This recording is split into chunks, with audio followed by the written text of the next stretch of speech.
So I was really amazed to hear Professor Lopez's wonderful presentation this morning, and I realized we're going to be tracking over some of the same terrain here today. I want to thank my colleague John Hagedorn and also Bernadine Dorn, who's going to be speaking later this afternoon. It's great to be back in Chicago. I love UIC because I have an affiliation here. I feel like, you know, we share Obama too.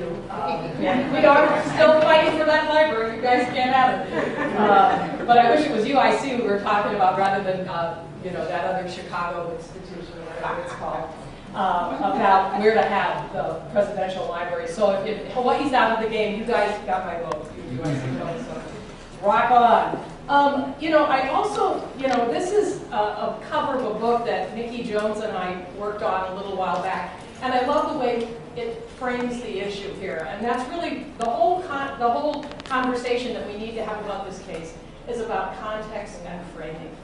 And I have to say, when I got in, I'm a women's studies person, and when I got into my field, I really thought, like, you know, being a criminologist, I was going to be in that sort of corner out of anybody's attention, because in the 80s and 90s, the work that was being done on girls was really about gender and education. The AUP report had just come out. Carol Gilligan was there with the Kumbaya message about girls and morality. And I thought, well, you know, I'm not going to have too much to do in my life. Was I ever wrong?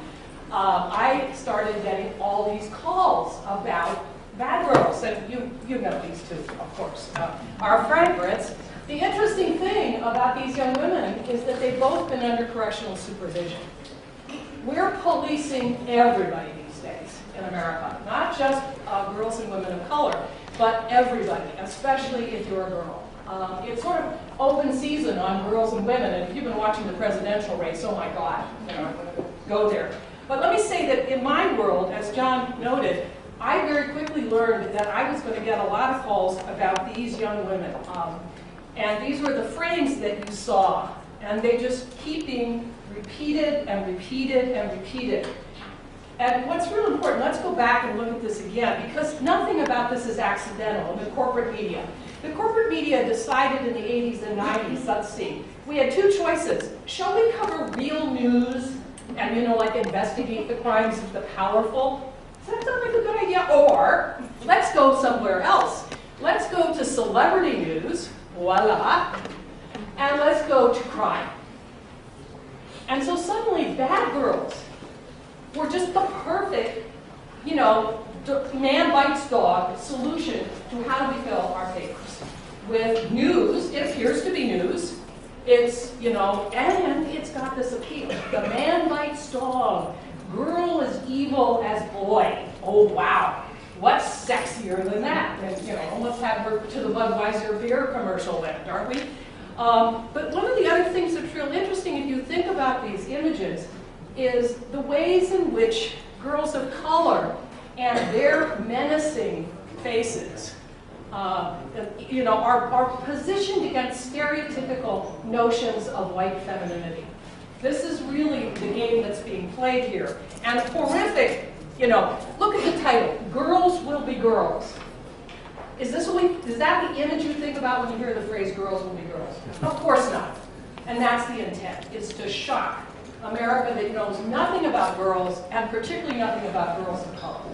Is to again send a message that these people are very, very, very scary. And you know, you just see it again and again and again.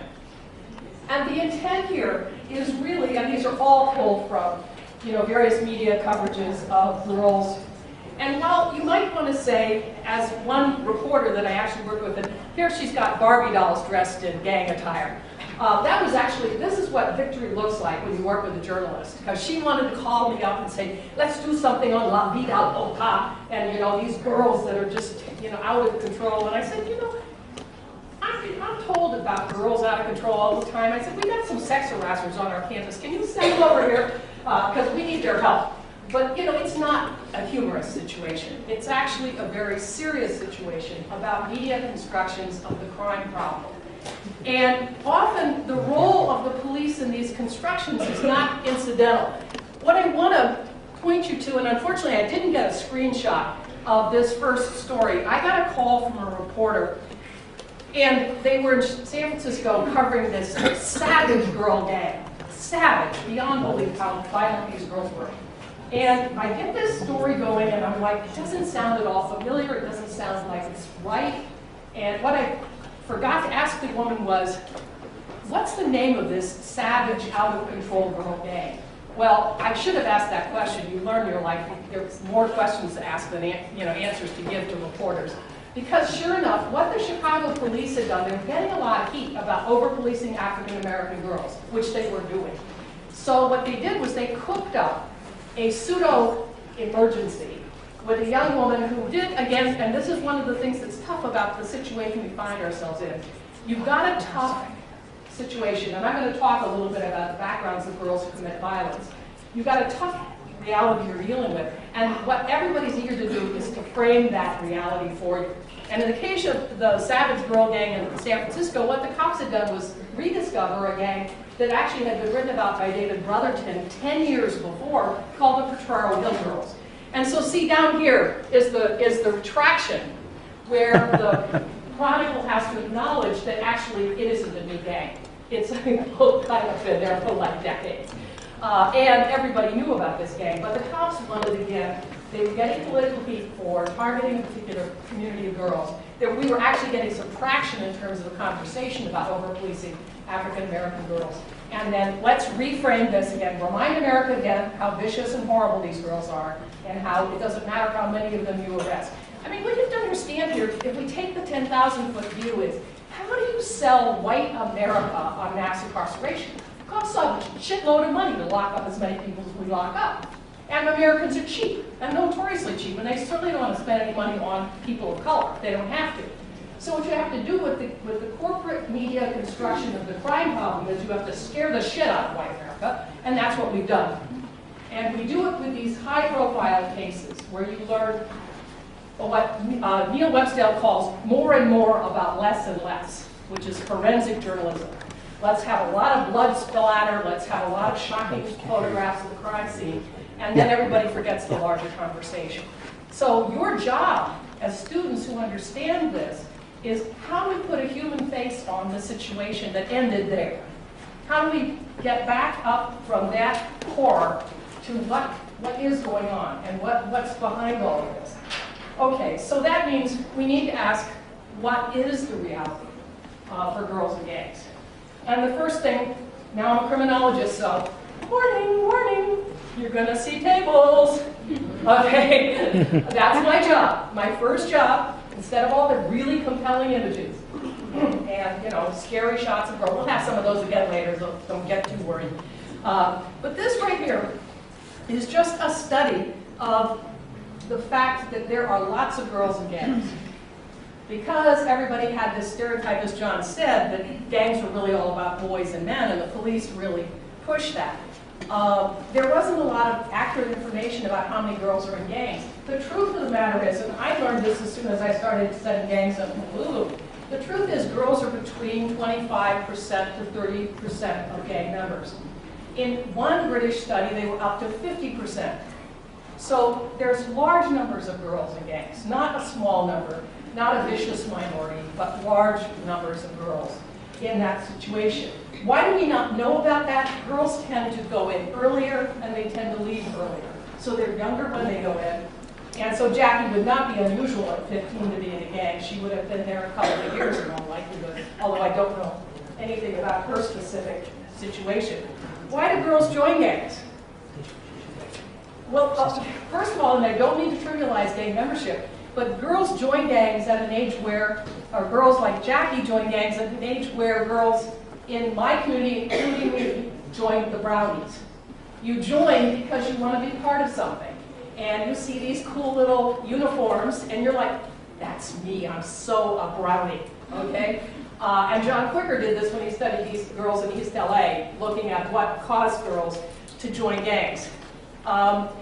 Some of these rules are pretty much the same. Girls join gangs for fun and for excitement and to belong and to get attention and affection and affirmation, to make new friends. I mean, That sounds pretty sinister for kids to join gangs for those reasons, but that is what they tell us when we ask them, why did you join a gang? There are differences though. Girls are more likely to see the gang as a family. And if you begin to look at their families, you understand why that's so important. Boys are more likely to report that they're going to the gang for money, for economic reasons. Girls are already reporting that they feel less attached to their schools and to their families, and they also have much more serious victimization histories than the boys who are in gangs.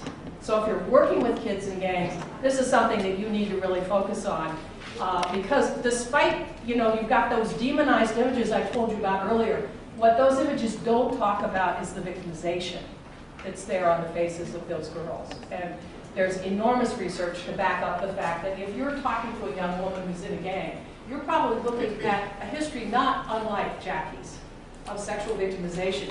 Why are these girls alienated from their families, and particularly from their mothers? Well, there's another issue here that's a cultural one. It has to do with some of the ways in which good girls and bad girls are framed in Latino cultures generally, and in Puerto Rican communities, I suspect. But it's about a culture of Marianismo. And understanding that culture and what it tends to do. Girls don't want to be their mothers because their mothers are abused, their mothers are overworked, and they find themselves at odds with that cultural script for them as young women. So they have some isolation, and then they're victimized. They see their mothers being beaten by their boyfriends or their husbands, and they don't want that future for themselves. And yet, ironically, that becomes the future that they face. If they're sexually abused, they're often family members, stepfathers, that kind of thing, in the picture, and they're running from home, so the gang is a surrogate for the family. For them, makes a whole lot of sense. Unfortunately, the consequences are not good for girls in gangs, and Jackie's case illustrates that as well. You go to this place for comfort, for solace, to belong, to feel accepted, and what you get are roles that get you in trouble. And pretty seriously in trouble. Then you get the gendered reality that they face in these situations, and especially in a culture that still wants to talk about good girls and bad girls. What are you if you're a gang girl? What are you? Are you the good girl? Or are you the bad girl? If you're the bad girl, she's nobody's girlfriend, as the boys who raped a girl in Waianae said. She was nobody's girlfriend, so we could rape her. Not good things happen to girls in these situations. And yet, we understand that that's the reality that the girls live with. Cepeda and Valdez have a very good paper that they've written on hood rats and on the constructions within gangs about the young women who are in those environments and the dangers that the gangs themselves pose for the young women. Now, you might go, oh God, this is really, really awful. Well, actually, I also study sexual assault on campuses, my own campus.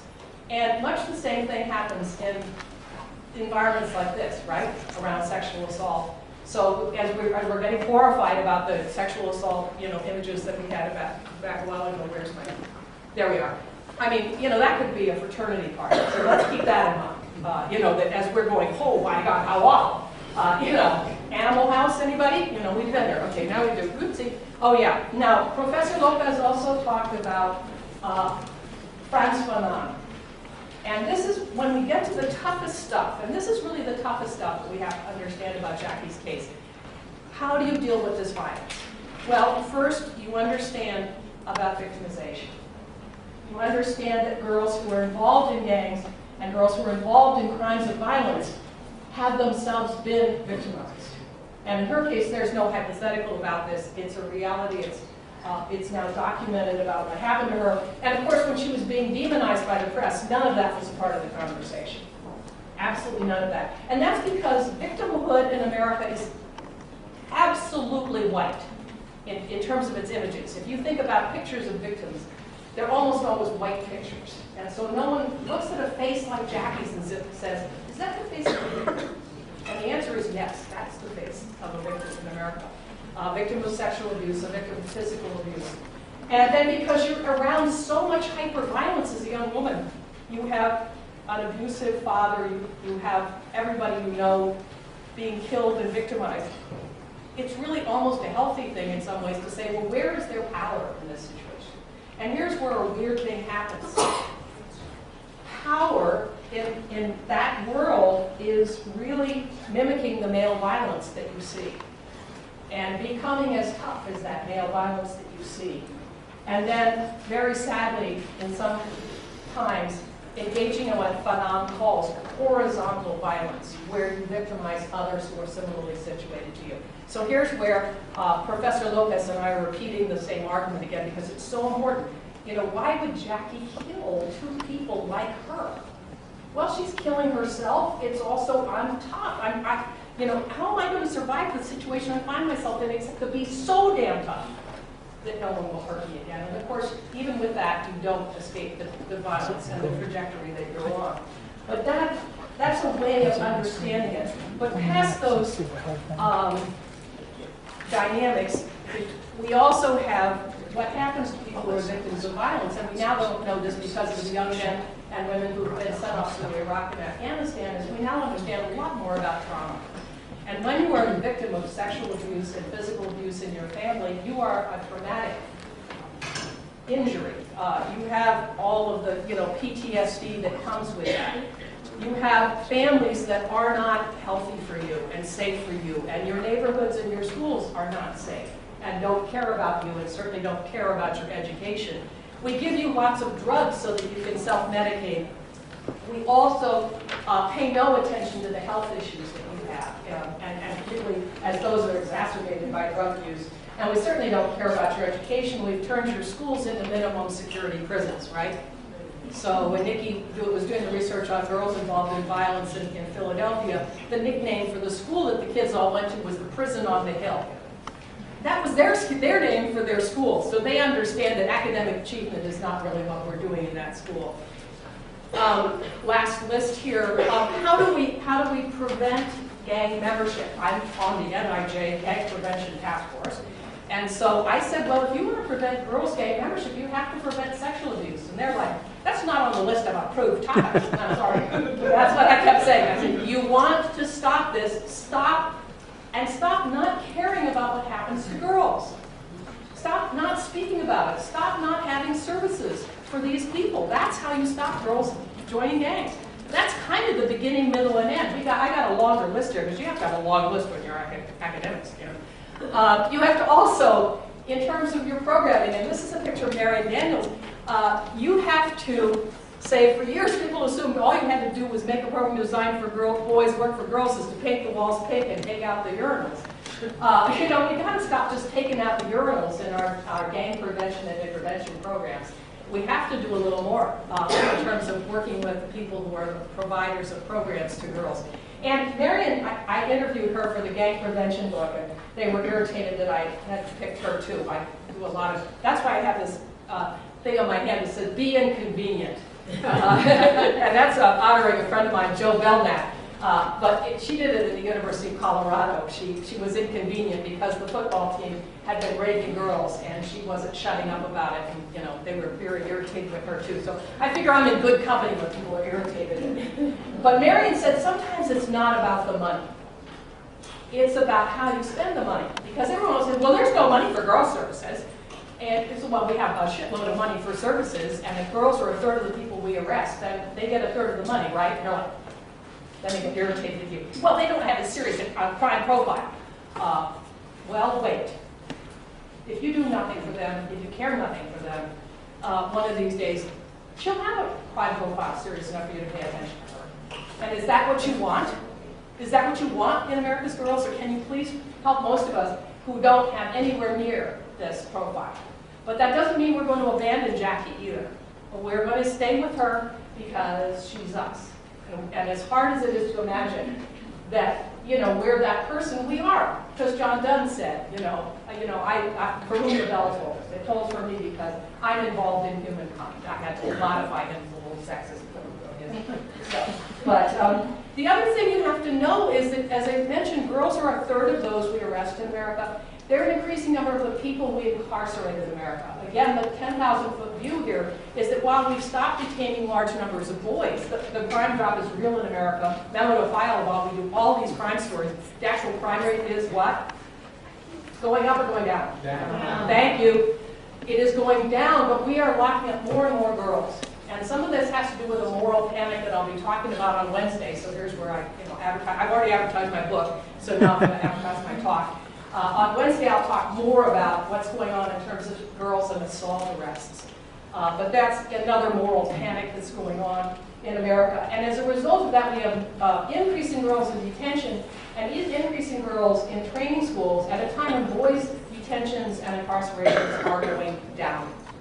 So these moral panics have a real effect in terms of supporting incarceration. And if we demonize girls enough, everybody agrees that, well, we better really lock this girl up. And faces like these are increasingly the face of those we incarcerate. And of course, as was mentioned earlier, the overrepresentation of African American youth and girls in training schools, and the Latino overrepresentation. African American girls are have 3 times the incarceration rate of white girls. So even though we have, the occasional Britney Spears and Paris Hilton that we arrest, it's rare to see those girls in detention centers and training schools. And I don't have time today, and I'm already over time, I know, to talk about the conditions in these facilities, but they are horrific. And we're not finished with victimization when we just talk about families, because we then have to talk about what happens in the detention centers and the training schools where these girls serve their time. So what are our ways around and out of this? Well, obviously making gender matter in terms of prevention and intervention. Also talking about the incarceration situation, and particularly, you know it's never good as a country when Amnesty International and Human Rights Watch are investigating your facilities, and that's where we are as a country. We have human rights organizations internationally, calling people like me and going, well, we're here to talk about the terrible, and I'm like, this is like this, a really bad wake-up call for you as a society when international human rights groups are talking to you. But that is right, they should be, because of this obscenity of life without parole for someone who was 15 at the time when the offense was committed. So again, we've had demonized images, and I hear tell that the Chicago situation is full of those in this lovely new book. Or we could remember the person that we're talking about here today, and images that disrupt what everybody is being told is an important thing about her, to put a human face on the situation and to get her a life, and that's our job. So I'm so honored to have been able to come and talk a little bit about her case and to try and help if I can. So thank you.